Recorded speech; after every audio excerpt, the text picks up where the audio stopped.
کوفہ سے 2 منزل دور حر بن یزید ریاحی 1000 کے لشکر کے ساتھ مزاحم ہوا اور آپ کو روک کر میدان کربلا میں لے گیا۔ آپ نے کہا کہ میں یزید کی بیعت کسی صورت میں نہیں کروں گا، جس سے صرف حق ہی قبول ہو، یہی جس کا اصل اصول ہو، جو نہ جھک سکے جو نہ بک سکے، اسے کربلائیں ہی راس ہیں۔ حضرت امام حسین امام حمام کربلا کے تپتے ہوئے ریگزار کے اندر 2 محرم کو پہنچے اور 9 محرم تک آپ مختلف انداز سے مفاہمت کی بات اس انداز سے کرتے رہے کہ میں بیعت نہیں کروں گا لیکن کچھ تو خون سے بھی بچنا چاہتا ہوں، لیکن ان کا ایک ہی مطالبہ تھا کہ ہر صورت میں بیعت کرنا ہوگی، اس کے علاوہ کوئی صورت نہیں ہے۔ ان کا یہ مطالبہ تھا، ان کی بات یہ تھی کہ بیعت تو میں کسی صورت نہیں کر سکتا، کیونکہ انکار بیعت کی جو وجہ آپ نے وہاں بیان کی وہ وجہ بہر صورت موجود تھی، اس لیے کہا کہ کسی صورت میں میں یزید کے ہاتھ پہ بیعت نہیں کر سکتا۔ خیر وقت گزرتا گیا، پھر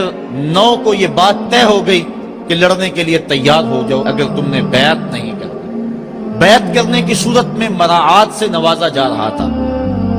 بڑے سے بڑا شہنشاہ بھی ہوتا اس کے پاؤں میں بھی لغزش آ جاتی، لیکن حضرت امام حسین رضی اللہ تعالیٰ عنہ نے فرمایا کہ یہ تخت و تاج کیا چیز ہیں، جن کی مسند محبوب کی گلی میں لگی ہو وہ تخت سکندری پہ کبھی تھوکا بھی نہیں کرتے۔ مجھے ان تخت و تاج کی پرواہ نہیں، میں تو کلمت الحق کے اعلیٰ کے لیے میدان عمل میں آیا ہوں۔ آپ نے مقام بیضا پہ خطبہ دیتے ہوئے کہا تھا کہ لوگوں میں جانتا ہوں کہ میرے ساتھ کیا ہونے والا ہے، لیکن اس کے باوجود میں میدان میں اس لیے جا رہا ہوں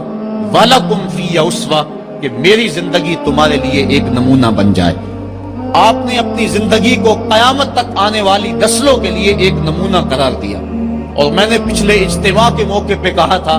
جو احباب پچھلے اجتماع پہ موجود تھے انہیں وہ جملے یاد ہوں گے کہ قیامت تک جبر کے خلاف جتنی بھی تحریکیں اٹھیں گی سب کا قائد حسین ابن علی ہوگا۔ انسان کی عقل اور منطق اس کو یہ دلیلیں دیتی ہے کہ تم جبر کے خلاف اگر میدان میں آئے تو کٹ جاؤ گے، ٹکڑے کر دیے جائیں گے۔ جبر سے مفاہمت کر لو، لیکن عشق سکھاتا ہے مفاہمت نہ سکھا، جبر ناروا سے مجھے، میں سر بکف ہوں لڑا دے کسی بلا سے مجھے۔ تو عشق انسان کو لڑنے کا سلیقہ دیتا ہے، محبت باطل سے ٹکرانے کا درس دیتی ہے۔ کہا میں اس کے باوجود میدان عمل میں جا رہا ہوں اس لیے کہ میری زندگی تمہارے لیے نمونہ بن جائے، اور قیامت تک لوگ میری زندگی سے راہیں تلاش کرتے کرتے میری زندگی کو نمونہ بناتے بناتے جبر کے مقابلے میں کھڑے ہو جائیں اور سرخروئی اور کامیابی حاصل پائیں۔ تا قیامت قطع استبداد کر، موج خون او چمن ایجاد کر۔ اللہ اللہ بائے بسم اللہ پدر، مانائے ذبح عظیم آیت بسر۔ سرخ رو عشق غیور از خون او، شوخی این مصرع از مضمون او۔ عشق غیور کے چہرے پہ جو سرخی دوڑ رہی ہے یہ حسین ابن علی کے خون کا صدقہ ہے۔ ان کے خون نے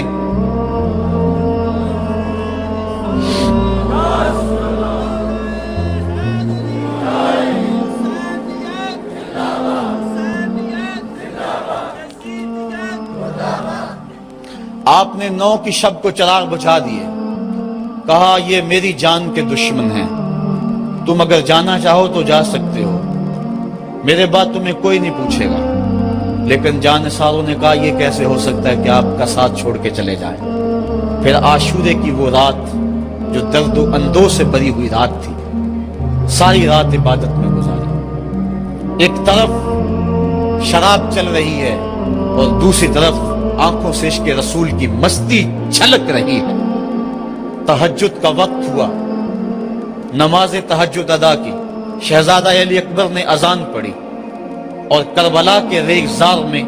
ان کی یہ آخری باجماعت نماز تھی۔ ریگستان کربلا کے ذرے گواہ ہو گئے ان کے سجدوں کے۔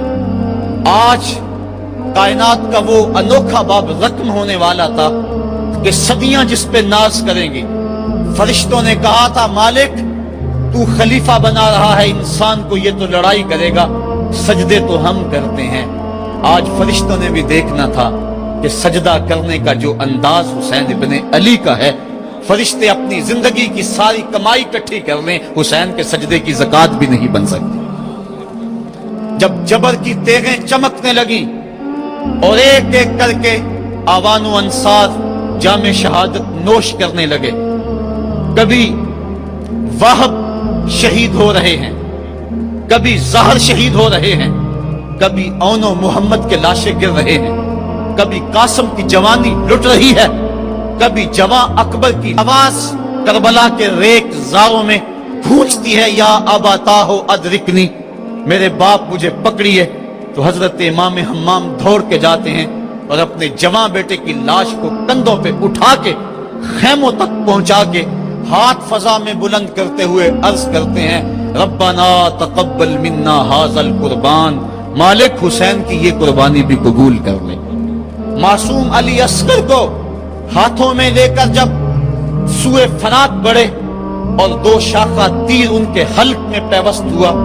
چلو میں خون لے کر آسمان کی طرف اچھال کے کہتے تھے، مالک میری یہ کمائی تھی، یہ بھی تیرے راہ میں قربان کرتا ہوں، حسین کی یہ ننھی قربانی بھی قبول کر لے۔ اب آیان و انصار اور اہل بیت کی ایک ایک کلی کربلا کے اندر کٹ گئی، فاطمہ کا سارا چمن اجڑ گیا، مصطفیٰ کی آل میدان کربلا کے اندر کٹ گئی۔ اب امام حمام ہاتھ میں تلوار لیے میدان عمل میں آئے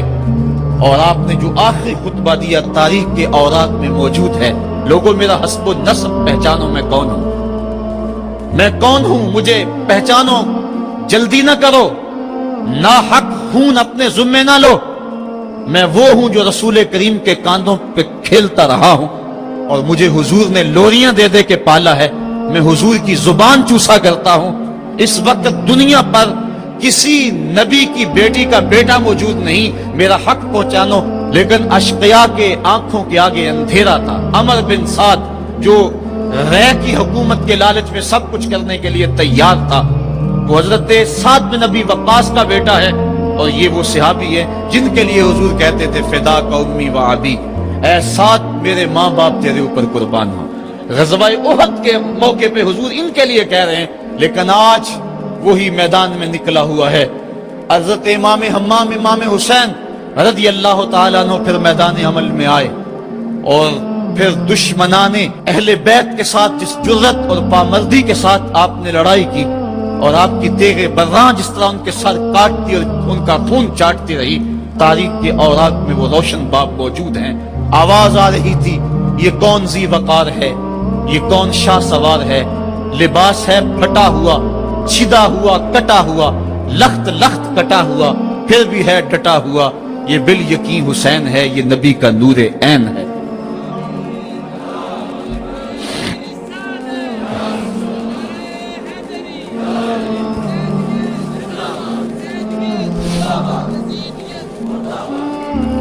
حضرت امام حسین حضرت امام حمام رضی اللہ تعالی عنہ میدان کربلا کے اندر جبر کی تیغوں کے مقابلے میں کھڑے، حق بلند ہوتا ہے، باطل کے پاس جتنے مرضی لاؤ لشکر ہوں، باطل بزدل ہوتا ہے، اس کے سینے کے اندر وہ حرارت نہیں ہوتی جو حق کے سینے کے اندر ہوتی ہے۔ ذرا غور تو کرو، 22,000 کا لشکر جرار ان کے مقابلے میں، جو محتاط روایات کے مطابق، ورنہ 82 کی روایت بھی کتب تواریخ میں موجود ہے،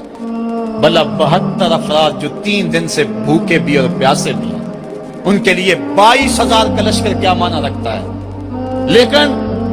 باطل ہمیشہ بزدل ہوتا ہے، اگر حق میدان عمل میں کھڑا ہو جائے تو کائنات کی کوئی چیز اس کے سامنے نہیں ٹھہر سکتی۔ یہ سبق حضرت امام حمام کی قربانی نے ہمیں پیش کیا۔ 72 افراد جبر کے خلاف کھڑے ہیں، 71 افراد خاک و خون میں ان کے لاشیں مل گئے۔ اب حضرت امام حسین رضی اللہ تعالیٰ عنہ میدان کربلا میں، آپ نے آخری جو خطبہ ارشاد کیا جس کے الفاظ میں نے آپ کے سامنے رکھے، لیکن انہوں نے ایک ہی بات کہی کہ آپ بیعت کریں یا میدان میں آ جائیں۔ آپ نے کہا کہ میں تو کسی صورت بیعت کرنے کو تیار نہیں۔ پھر میدان عمل میں آئے، ان کو کاٹتے رہے، پھر گھوڑے کو ایڑ لگائی اور فرات کی لہروں میں آئے، پانی کا چلو بھرا اور لشکر اشقیا کی طرف دیکھ کے کہا کہ تم نے میرے لیے پانی بند کیا، دیکھو آج حوض کوثر پہ بھی حسین کا قبضہ ہے، فرات کی نہروں پہ بھی حسین کا قبضہ ہے۔ لیکن آپ نے اس کے باوجود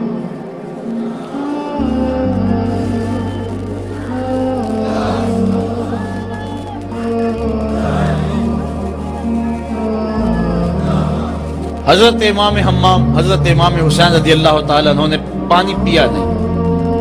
ان کو سکینہ کی پیاس یاد آ گئی ہوگی، جس طرح حضرت علی اصغر پیاس سے شہید ہوئے وہ منظر یاد آ گیا ہوگا۔ اور دوسری بات یہ تھی، یہ امتحان تھا، اس لیے حضرت امام حمام نے پانی نہیں پیا، لیکن ان کو بتلانا مقصود تھا کہ اگر میں چاہوں تو یہ پانی پہ قبضہ کر سکتا ہوں، اور پھر یہ ساقی حوض کوثر کے نواسے ہیں، اگر یہ اشارہ کرتے تو کوثر کی نہریں چھلک کے کربلا کے میدان میں آ جاتی۔